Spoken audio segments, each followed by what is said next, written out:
Hello everyone, Ziya on this side. So today hand we are dealing with a topic called as gas transport, and basically in this case we'll be dealing with the transport of oxygen as well as the transport of carbon dioxide. So let's get started.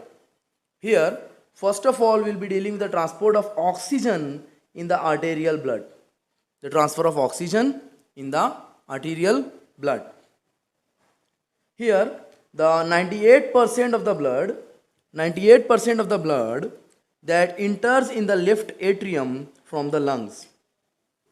98% of the blood that enters the left atrium from the lungs has just passed through the alveolar capillaries, and it has become oxygenated. It has become oxygenated, having the partial pressure of oxygen of about 104 mmHg. Okay, deal with. Again I am giving you, do remember one thing, that the left atrium receives the blood. Both the atria are the receiving chamber, but the left atrium is the receiving chamber of the blood which has came from the lungs. So rather this blood will be oxygenated in contrast with the right atrium. So the 98% of the blood is oxygenated, which has came from the blood, which has came from the lungs and directly from the alveoli, which we are having the oxygen in. And here the partial pressure of the oxygen will be 104 mm of Hg. But the another 2% of the blood has just passed from the aorta, through the bronchial circulation, So first of all we should know what does this bronchial circulation means. So here it supplies mainly the deep tissues of the lungs. Which is not at all exposed to the air.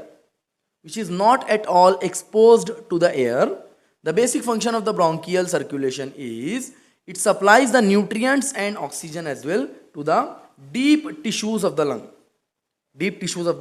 lung. And this proper blood flow has a special name as well, called as shunt flow. That 2% of the blood. Now here the blood is directly shunted through the gaseous exchange areas. And ultimately the partial pressure of the oxygen of the shunt blood is approximately of the normal than like the venous blood, because it has never came into direct contact with the alveoli air. So ultimately there will be a normal partial pressure called as 40 mm of Hg. And when this blood is combining with the pulmonary veins, the oxygenated blood from the alveolar capillaries, the so-called venous admixture of the blood will be changing the partial pressure of the oxygen. And here now the proper partial pressure of the oxygen will become 95 mmHg. How come? Because one of the there are the two different types of the blood, they are getting mixed here in the left atria.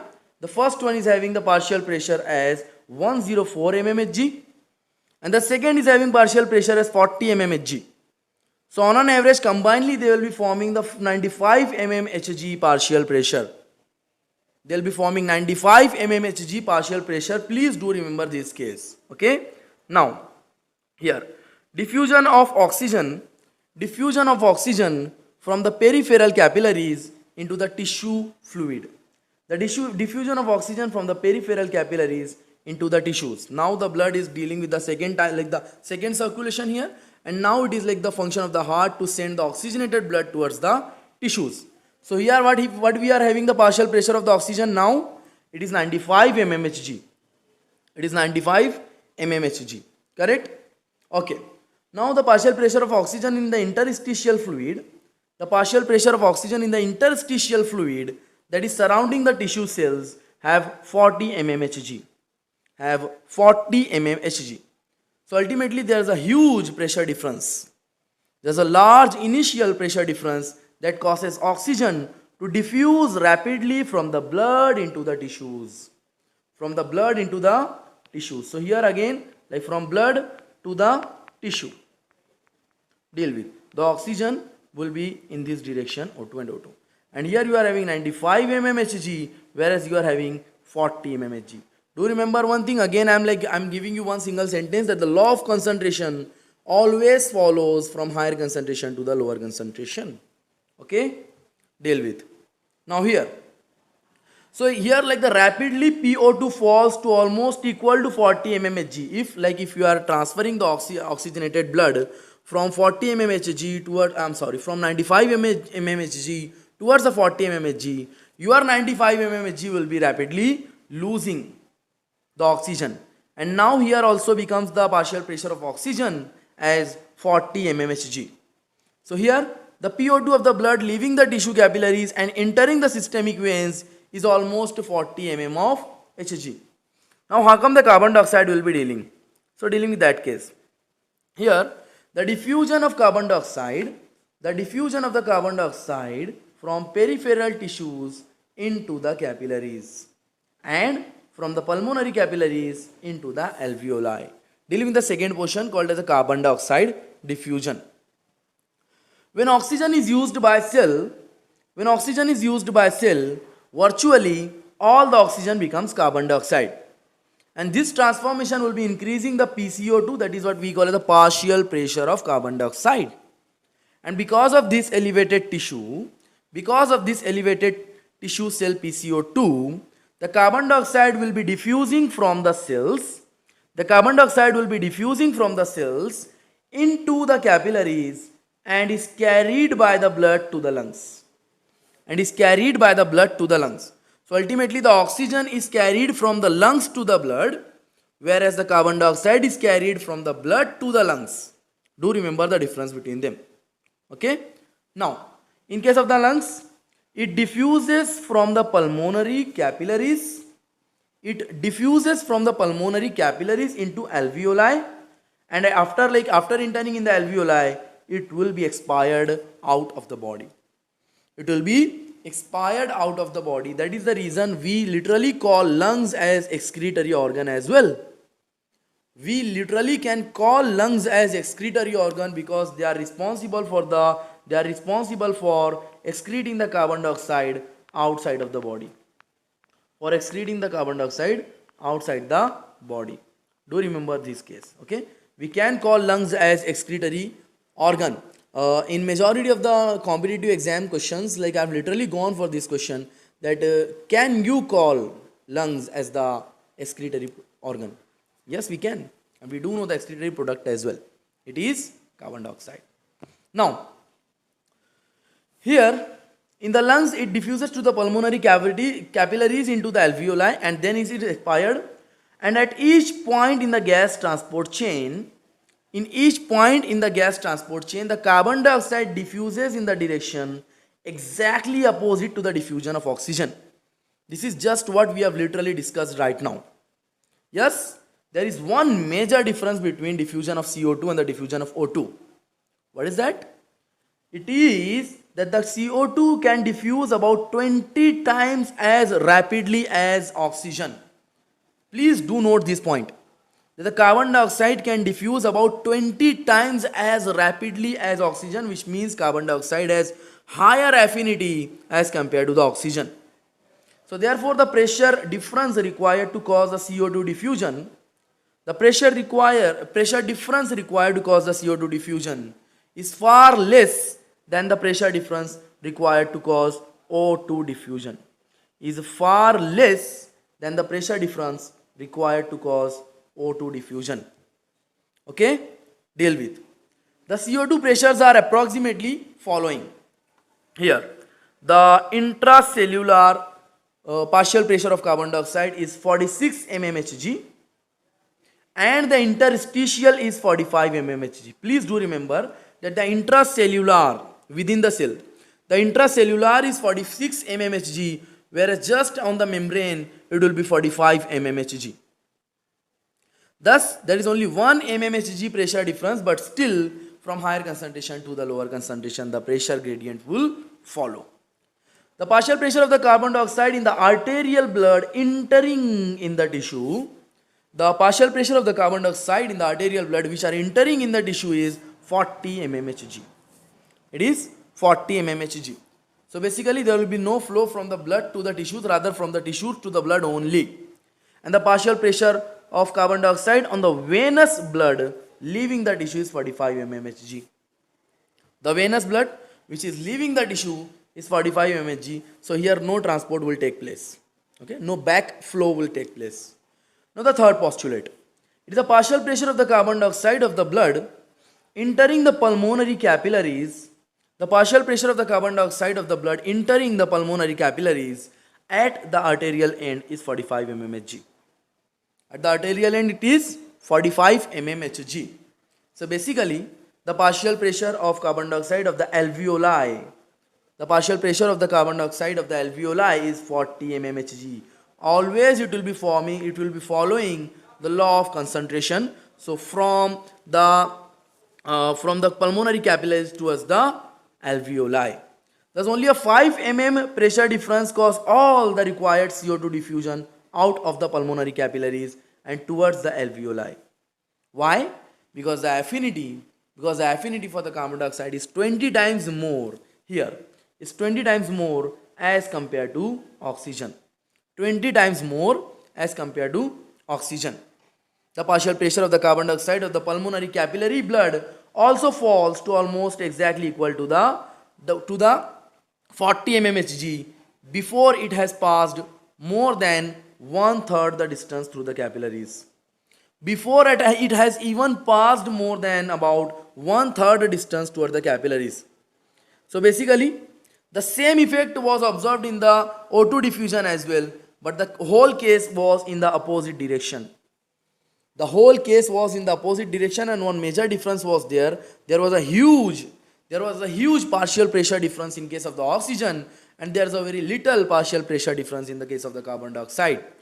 But do remember one thing, beside having a very little partial pressure difference in case of the carbon dioxide, the CO2 has 20 times much more affinity to be diffused as compared to the oxygen.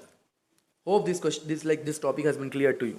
Now, here, the role of the hemoglobin.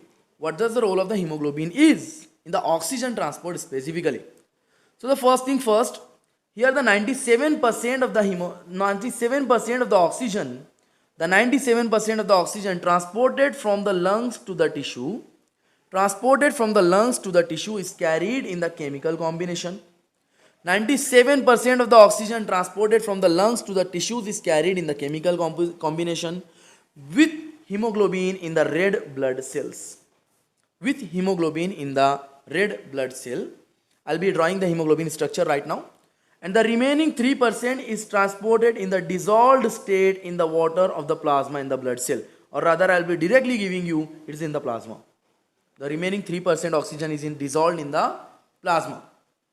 So here, the total quantity of O2 is bounded with the hemoglobin in the normal systemic arterial blood is a 97% saturated, and the number will be 19.4 milliliters.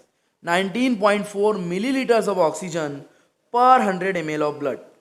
19.4 ml per 100 ml of blood. Per 100 ml of blood. Getting? Okay. So here I should write O2. 19.4 ml per 100 ml of blood. Okay. Deal with. Now, I've told you I'll be drawing the structure of the hemoglobin. This is just like the structure of the hemoglobin, the tetrameric one. Yes, this is the one. You can literally observe here. So here, you can observe how many oxygen molecules can bind to one hemoglobin? 1, 2, 3 and the 4. So there are 4 oxygen molecules. There are 4 oxygen molecules which will be directly binding to the one single hemoglobin molecule, and there's only one single carbon dioxide which will be binding in the center. Okay? Deal with. So the 97% of the oxygen transported from the lungs to the tissues is carried in the hemoglobin, whereas the 3% is dissolved in the plasma and the blood cells. Here, dealing with the transport of the carbon dioxide in the blood transport. So basically here, you will be having the transport of the carbon dioxide by the blood. The transport of the carbon dioxide by the blood is nearly as problematic as the transport of O2, because even in the most abnormal condition, even in the most abnormal condition, carbon dioxide can usually transported in far greater quantity than the oxygen. However, in case of the amount of the CO2 in the blood has a lot to do with the acid-base balance of the blood fluid. Hopefully you do know about the acid-base balance, or rather we call it the blood buffer system. Under normal resting condition, under normal resting condition, an average of 4 milliliters of carbon dioxide are transported. An average of 4 milliliter of carbon dioxide are transported from the tissues to the lungs in each 100 milliliter of blood. Again, I am just comparing both of them. Here, 19.4 milliliter per 100 ml of blood, and here you have 4 milliliter per 100 ml of blood. Can you deal with this? This one is for the oxygen and this one is for the carbon dioxide. Getting the case? This one is for the oxygen and this one is for the carbon dioxide. Deal with. Now, hopefully you do know, but still I am giving you. The transport of carbon dioxide does takes place in the dissolved state as well. The transport of carbon dioxide does takes place in the dissolved state as well. How come? Here, the small portion of the carbon dioxide is transported in the dissolved state to the lungs. A small portion of carbon dioxide is transported in the dissolved state from the to the lungs. Recalling that the carbon dioxide partial pressure of venous blood is 45 mmHg and the arterial blood is 40 mmHg. 2.7 ml per deciliter, that is what we call as the 2.7 volume percent. And here the amount dissolved at 40 mmHg is about 2.4 milliliters. 40 mmHg is about 2.4 milliliters, or a difference of 0.3 milliliter, or a difference of 0.3 milliliter. So ultimately only 0.3 milliliter of CO2, only 0.3 milliliter of the CO2 is transported in the dissolved form by each 100 milliliter of the blood, and this is about the 7% of all the CO2 which is normally transported. This is about the 7% of the all CO2 which is normally transported. So here basically in simple words I should give, the transport of the carbon dioxide is in the form of the bicarbonate ion.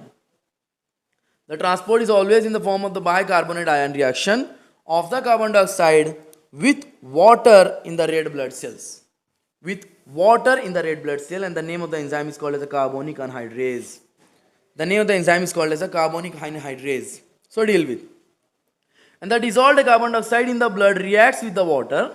The dissolved carbon dioxide in the blood will be reacting with the water to form the carbonic acid. I can give you that reaction right now. Here you have CO2.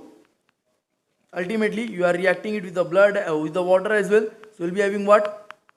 HCO3 minus plus H plus, and this HCO3 minus plus H plus will be giving you H2CO3. So which one is what? This HCO3 minus, this HCO3 minus is what? It is bicarbonate ion along with a proton, along with a proton.